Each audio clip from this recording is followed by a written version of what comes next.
everybody. Welcome back to Tech Safe here at WCCA TV in Worcester, Massachusetts, the People's Channel. And I'm so honored to be doing episode 54 today.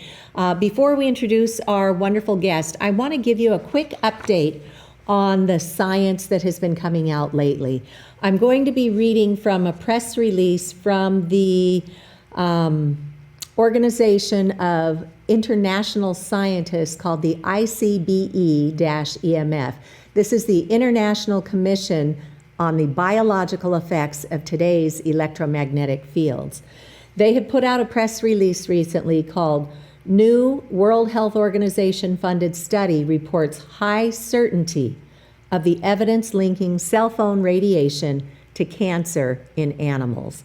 And I will put this in my show notes when I put this up on YouTube. You can go ahead and read the actual press release as well as the science that is coming out on this. So they concluded that there is high certainty of the evidence linking radio frequency radiation exposure to two types of tumors, gliomas in the brain and malignant schwannomas in the heart. And just yesterday, some nice young college kid knocked on my door and he was trying to sell services for pest control. And I got to talking with him because he was sitting there with an iPad in his hand and he had a cell phone in his pocket. And his father already owned a radio frequency radiation detection meter like the Safe and Sound Pro 2 that was recommended at the EMF medical conference. And when I talked to him about positive things we can do, like get out and ground every day, which just means connect yourself back to the earth, and that helps to regulate the electrical signaling in our own bodies. And he said, yeah, my mom gets out and grounds every day. So this conversation is getting easier to have, but then that young man shared with me that a very dear family friend of theirs had come through cancer and survived, and then a 5G small cell went up very near to where he lives.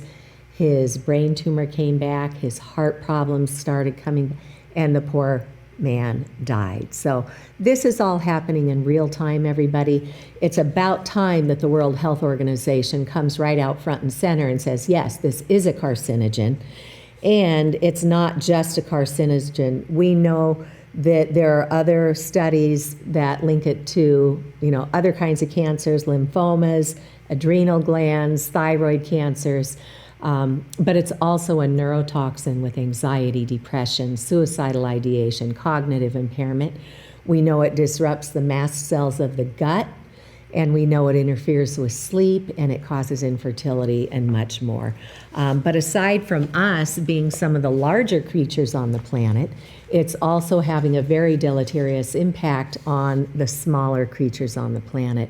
And with great thanks to Dr. Ole Johansson, formerly of the Karolinska Institute in Sweden, Dr. Johansson was my guest on this show with Christine Zips back in episode 27, when we were launching a new documentary on this called 5G Friend or Foe. So if you want to go back to WCCA's Tech Safe program or my YouTube channel, you can see the interview that we did with Dr. Johansson and Ms. Zips. But he has just co-authored a paper called Honeybees' Behavior in a Faraday-Shielded Hive, Mandatory Schumann Resonance for Colony Survival. So what Dr. Johansson is talking about in this scientific paper is that by pulsating our environment with all of these man-made microwaves, we are not only harming ourselves, but we're also harming the honeybees. He's also come out with statements about 90% of the American bumblebees are now going extinct. And we think that this radio frequency, in addition to the neonicotinoids and other environmental pollutants, the EMFs are playing a very heavy role in all of this. And what he said is, given the recent very alarming media coverage of the dramatic decline of our honeybees, bumblebees, and other insects, as well as the birds that were meant to feed upon them, our results must be considered central to any attempts to save the pollinators from complete extinction. If we don't act now, it may very well soon be too late. So what really grabbed me in Dr. Johansson's commentary to us, where he sent the science out to us and then wrote us a letter about his thoughts on this, he says that I have had several very disturbing calls from Canada and the USA about these losses, including squirrels, mice, rats, cats, etc. Because all of these, there's a whole food chain. And when we disrupt part of that, then the ones that feed on the insects and the bees and the honeybees and so on into the birds and the cats and all of that, it's all being impacted. So it will do us a huge amount of good to really learn this and not sit here going, oh yeah, that's a bummer, but do something about it. And if you are inclined to support Dr. Johansson's work, you can go to research.radiation.dk. They need funding to continue their science. So if you can go to research.radiation.dk, that's one small thing that we could all do if we're not able to get out front and center and work on this in our community. So thank you for letting me share some of the recent science. And again, we will give you links to that when we post this video online. So now it is my great pleasure to introduce us all to Shari Champagne of Louisiana, who has been working on this issue for a number of years. Shari, welcome so much to TechSafe. And let's have you begin by just quickly walking us through, how did you sort out that wireless radiation has biological effects? Well, initially, it was a concern for what we were seeing in the classrooms with the influx of the Chromebooks and the influx of Wi-Fi and the influx of routers and smart boards and whatnot. And so obviously I was seeing a change in the children's health and in behaviors and things like that. So initially I began investigating the Wi-Fi and the effects of that on the children in the classrooms. And then I ran into we're not only putting the Chromebooks in the classroom and Wi-Fi, they were putting towers over our schools, and they were putting towers right next to the schools. And broadening the investigation into the Wi-Fi and the RF radiation and how that affects the human body. And just overall, it affects children far more differently than adults, because their skin and their skulls and their bones are much more, they're smaller than ours and thinner than ours. And so it was during Hurricane Ida in Louisiana, that after Ida hit, and it was actually during COVID as well, that we saw the towers were going up literally overnight. And we were watching these towers be worked on overnight. In my community, I think probably 50 towers went up in a matter of 3 months. And two of those towers went up directly over my animal sanctuary. And so in finding out what, they're putting antennas on top of this tower that was already there. And they were putting, the refrigerator size antennas. And I started asking the people who were installing it if it was 5G, 4G, what it was. And initially they said, we don't know. Some of them didn't speak English, so they said I needed to speak to the people coming out next. So I did. When those people came out, they were lifting these refrigerator-sized antennas up on these towers, and I asked them if it was 5G. Initially, they said yes, and then they said we weren't sure. Well, then, of course, learning how to go about this with planning and zoning, asking them if there were permits for these towers, asking them if there was any regulatory information, safety standards, or even testing for this radiation. And that was a across the board no. They had zero information. They had zero regulatory standard. The only standard in my community that they had for any permit, and there may have been 3 out of 50 towers, there was a wind permit that was needed. Okay. So they had to withstand 135-mile-an-hour winds, but there was no radiation guidelines. There was no standard for, regulatory standards, NEPA, none of that. And so I started, my, task with planning and zoning. And then the planning and zoning told me that this is how it's done across the country. And there was no need for any of this testing, that they were just allowed to do this. And of course, that is absolutely incorrect. There are standards, there are regulations. And then I became sick at my animal sanctuary. And when I say sick, initially I was like, well, much like everybody else, that can happen. I can, feel nauseous outside. I can have palpitations. And then one day I got really sick and I ended up blacking out. And I was in the same spot that had happened where I had these same, weird, I felt like my head was going to explode. And I'm very healthy. I have 10 horses and we do all the horse stuff. And so I realized that maybe these towers were live and they didn't tell anyone. And so I learned that the effects of radiation, and maybe I felt like I had gone through chemo. Like my mom went through chemo, and I knew how she felt. And I'm retired from the medical field, so I had seen this quite a bit. And then I got really sick again, vomiting and all this stuff, headaches.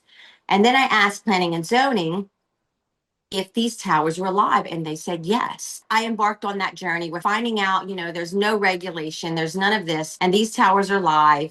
And this was now happening to me. I could feel this. I knew it was happening because I could feel it myself. And I think it was more or less like realizing before I knew it was dangerous, and now I feel like I know more as it's affecting me personally. And that just kind of changed my direction and learning more, educating others, and getting to the bottom of how we can change it. And obviously, I ran into Cece, and I found all of your wonderful educational, all of the material that you provide, and all of the educational, not just videos, but formative things that you can use in your community. And as someone like myself, learning more. So thank you for that, because it's been a life changer for me. And then I learned how I'm now on the journey in trying to fix it. I've become certified in electromagnetic frequency radiation testing, all of the things that come with smart meters, the dangers, and all of that stuff. Working on my building biology. So I feel like learning more will not just protect me, but my family as well. And so, like I've told you before, I believe that I'm seeing this not just affect myself, but affect other family members as well. And we talked about that as well. And we can embark on that as Yeah, whenever you would like as well. I would. And I also want to, well, first say how sorry I am that your mother had to go through cancer. And second, that you got taken down by these man-made frequencies that were imposed upon you. It seems to be a form of trespass when that radiation comes onto your property without your informed consent. And third, I know from previous conversations we've had that it wasn't just you at your animal sanctuary that became injured. I think you actually lost some of the animals that you cared for at your place there. Is that right? As sad as it is that when I feel like I started having heart palpitations and AFib, I went into AFib twice, and it was almost like an electroshock, and you really don't know where that is. Well, I do rescue horses, and many of those horses have health issues. Some of those health issues, they may be from an injury. I had several that had one that had a heart murmur. Two were older with congestive heart failure, which was very treatable. They were fine. They were in very good health. They were in what they considered congestive heart failure because of malnutrition. They were neglected. I got them. We put weight back on them. They were fine. And within several months of these towers going live, my horses began dropping dead, literally in the same spot. Four of them dropped dead in the same spot in the pasture. And so when that began happening, of course, my first horse was a draft horse she was beautiful. She had no heart conditions. She was just a huge, beautiful, big, black, beautiful princess. And she was out in the pasture, and I was pulling out of the driveway and to go run to get some apple snacks. And I watched her drop dead. She just fell down in the pasture, and she was deceased when I ran to her. I've had three other horses since Angel just die immediately. There was no need to call the vet. I mean, of course, you have to call all the people and get them involved, but they were just deceased as soon as they hit the ground. And so it was much like a cardiac arrest in a human, the widowmaker or what it may be. But four of my horses dropped dead in the same exact spot. So I began testing that spot. And where that is in my pasture is there's two towers on one side of my pasture, and there are two on the other, and then there's two a little further away. So within about 2,500 feet, there are six 300-foot towers. And where my horses have died, I can't go out there because it's such a trifecta of the radiation frequencies crossing. All of the meters that I do have are maxed out and some. So it's actually so extreme, the radiation, it's a radio frequency radiation, which obviously many people don't understand. It's a pulse radiation. So it's different than just, the regular radiation that you see. It's different. Although all radiation is very dangerous, this radiation causes much more damage to the heart, to the brain, and to the tissue when it's pulsing. And that's what I'm seeing. I've had 4 horses die. I've had 3 bunnies die. I've had 4 chickens die. I currently have a pig that has skin cancer and 2 chickens that have tumors on them. And the 4 dogs that I've rescued have had, and I'm treating daily, skin irritations, and 2 of them now have small tumors on them. And Oh, so I we am. are directly under these towers. I protect them. I've lined all of their housing. Now I'm in the process of moving my sanctuary. I have 27 acres. I have now made a spot that's about 2,000 feet away from this area that I can move, rebuild the barn and move all the animals to. But collectively, I've had so many animals pass away. Now I cannot go out there without wearing protection. I cannot be outside under the towers. I have a cabin out there where the animals are in, the small ones are, it's like an incubator, and so there's air conditioning. The entire cabin is lined, and there's protection from the roof to the floor. The barn had to be reinforced with double steel for me to be out there, and I've now put all of the animals under this until I move. Our planning and zoning, our council, and the parish, we have parishes instead of counties. They said, well, we took money from AT&T, therefore we are not going to end up in a a legal battle with the telecom because we took money. Now it's a very minute amount of money, but it is making such a difference in their decisions. And so they won't enforce an ordinance. They won't even enforce the regulatory standards that are legally binding for anyone to put up a tower. So in my area, telecom was literally given a blanket to just put them wherever they want with 0 regulatory standards. And so now I'm literally trying to make a difference with locally and of course federally. We have all these people that we feel like may help, but we're not, as you say, there's no cavalry coming. No one is coming to say, why did all of your animals drop dead in the same spot? Why are you sick? On the same street where all of my animals have passed away, this is, the towers are over a minority neighborhood. And on one street, since the towers went live, 6 residents have now passed away. Oh, good From Lord. the time that the towers went up to now, they began getting sick, they got sicker, and they passed away. They were not sick before the towers went up, but now they are deceased. And on the same street, there's a cross street. And now right around the last, I kind of got, an accumulative number. There are 10 more people that are now suffering with the symptoms from radio frequency radiation. And so it is my ploy to get the locals to say, this is a problem and we must do something, but we're also dealing with people who, in my town, they applied about 20 antennas on top of the government building. And these are refrigerator size antennas. Where you go to, if you're going to a council meeting, I can no longer attend a council meeting because there are enormous antennas on top of this building. Now, when you walk into the walls of this building, there's no the legal signage, that there's a warning, there's a tower here, it's dangerous. There is none of that. And so when I ask, unfortunately, our leaders what they're going to do to, rectify this situation, it's crickets. And so I have to go around it another way. And that's what we are doing now. Oh, good for you, Shari. I know when we helped New Hampshire pass the first law in the country to investigate this issue, starting with 5G, and then it became all man-made radiation, electromagnetic fields. One of the recommendations in their commission report is to label everything that's radiating at eye level so people know, if you're walking past a tower or a 5G small cell antenna, you shouldn't hang out there, keep going. Right.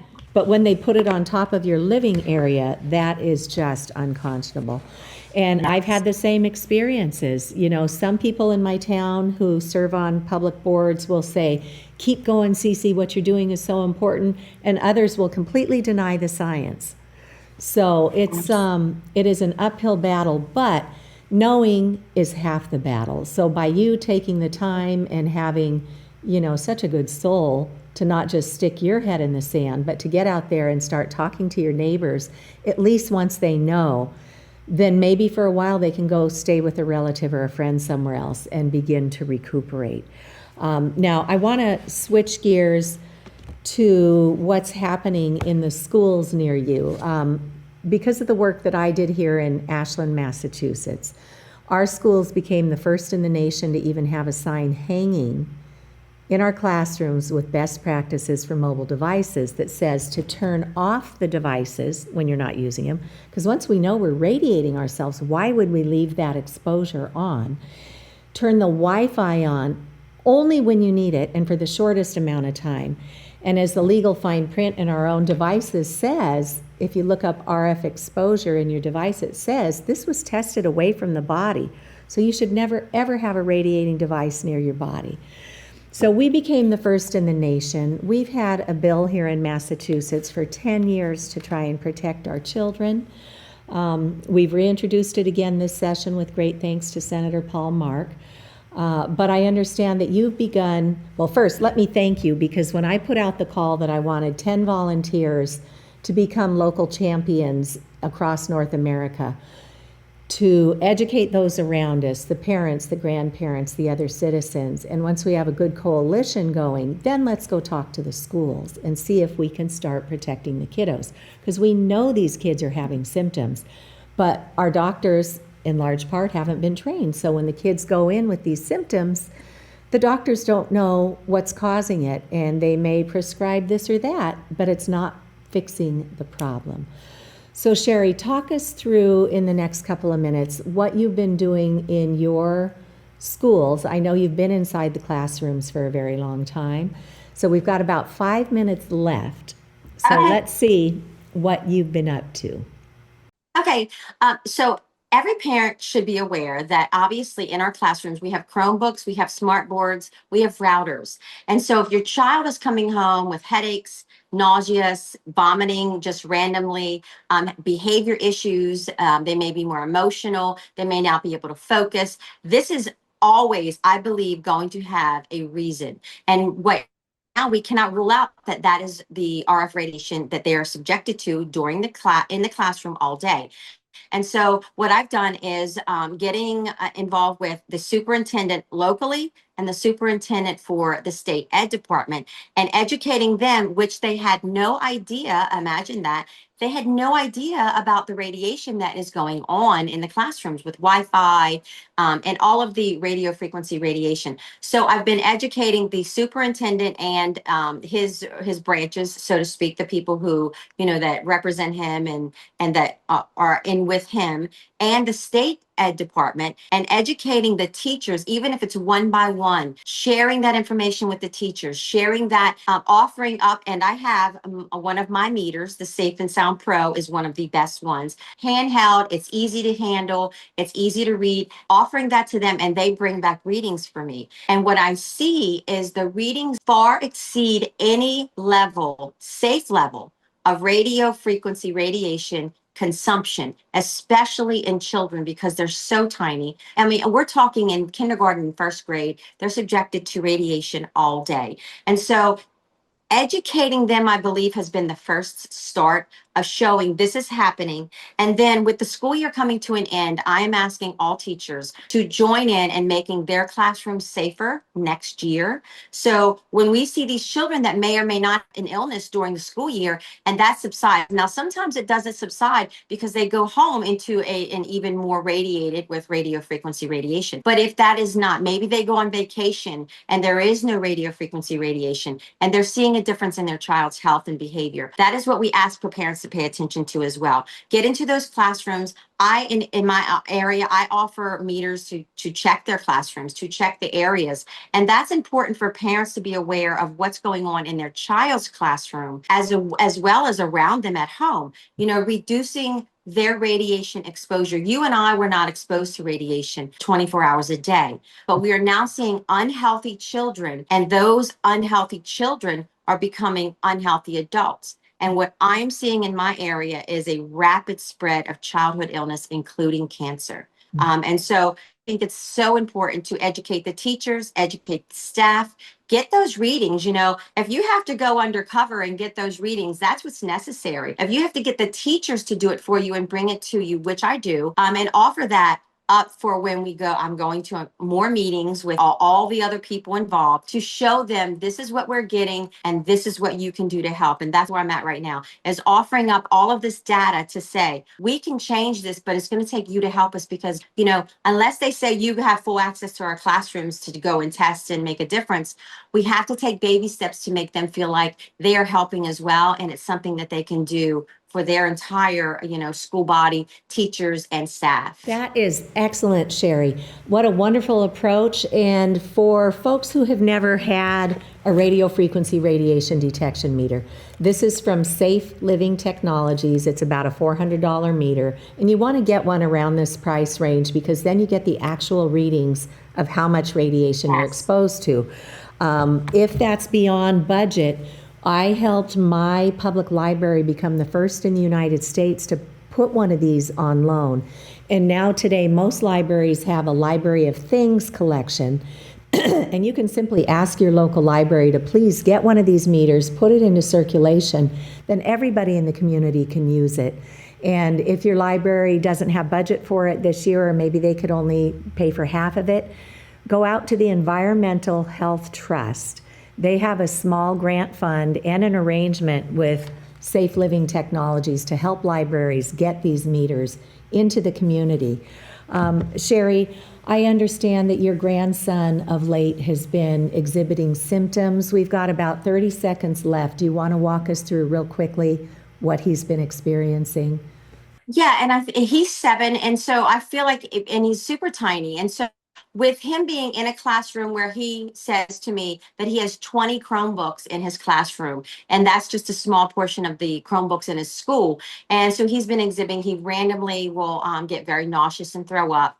He has started having stomach aches at school, and he says that he has them all the time, and that's what he says because he's 7, he doesn't understand. And so I feel like at this point, he is not the only child that's exhibiting these symptoms. And so I ask him, you know, just instead of interrogating, I ask him, you know, was there anyone else in your class? And he says there's several that get sick while they're in a certain part of the school, maybe the library where there's more routers or computers or something like that. It's one of those things that by process of elimination, we have to determine that this could be and very likely is what's causing these random symptoms. It's acute. It's not a chronic issue right now. And acute by it comes on quickly, it happens, and it can be associated with maybe he ate too much or something like that. But being someone who is certified and very well versed in radio frequency radiation, I'm seeing it not just in my grandson, but multiple children. And that's why I wanted to share with that with you, because it's happening and parents need to be aware to pay attention to their surroundings and what's happening when that happens to their child. And it will be very effective in them determining whether their child is prescribed a whole bunch of medications instead of just really reducing their radiation exposure. Right. So let's work toward that, folks. Every month I do a free public education webinar. In May, it will be Wednesday, May 28th from 3 to 5 p.m. Pacific time or 6 to 8 p.m. Eastern time. This is now up on our events page at Massachusetts for Safe Technology. So please come learn with us. We will teach you what the risks are, what the symptoms are, what the science is telling us, and how to mitigate, most importantly. So, Shari, thank you once again for joining us from Louisiana. We're always so happy to speak to you, and we look forward to checking in again in the not-too-distant future. Thank you so much, CC, and everyone out there. Have a great day and safe tech for everyone. All right, well said. Thank you, everybody. Bye-bye.